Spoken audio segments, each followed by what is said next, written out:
നമ്മളോട് ഏറ്റവും നന്നായിട്ട് സംവദിക്കുന്ന ഒരു വലിയ കൂട്ടുകാരനുണ്ട്. ആരാണെന്നറിയുവോ? TV അല്ല, മൊബൈലല്ല, അതിനപ്പുറം പുസ്തകം. നമുക്ക് വിശ്വാസമുള്ള ഒരു പുസ്തകം എടുത്തിട്ട് അതിന്റെ ഒരു പേജ് തുറക്കുക. ഞാൻ അതിന് പുരാണമെന്നോ അല്ലെങ്കിൽ വേദപുസ്തകങ്ങളെന്നോ ഒന്നും പറയുന്നില്ല. ഒരു കഥപുസ്തകമാണെങ്കിലും നിങ്ങൾ അതിലൊരു പേജ് തുറക്കുക. അതിൽ ആദ്യമായിട്ട് നിങ്ങളുടെ കണ്ണുടക്കിയ ഒരു സെന്റൻസ് ഉണ്ടാവും. അതിൽ നിങ്ങൾക്കുള്ള ആ സമയത്തെ ആൻസർ ഉണ്ടാവും. ഒന്ന് ചെയ്തു നോക്കൂ.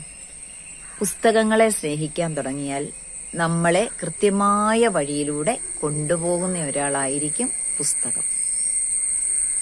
അക്ഷരം കള്ളം പറയില്ല, അക്ഷരം ചതിക്കില്ല. അത്രയ്ക്കും ശുദ്ധമായ ചൈതന്യമാണ് അക്ഷരം. അതുകൊണ്ടാണ് അറിവിന്റെ പൊരുൾ അറിയുന്നവർക്ക് നന്മയുടെ മാർഗം ഉണ്ടാവുന്നത്. ഓർമ്മിക്കുക. വീഡിയോ ഇഷ്ടമായോ? ഇഷ്ടമായെങ്കിൽ ലൈക്ക് ചെയ്യുക, കമന്റ് ചെയ്യുക, കൂടുതൽ ആളുകളിലേക്ക് ഷെയർ ചെയ്യുക.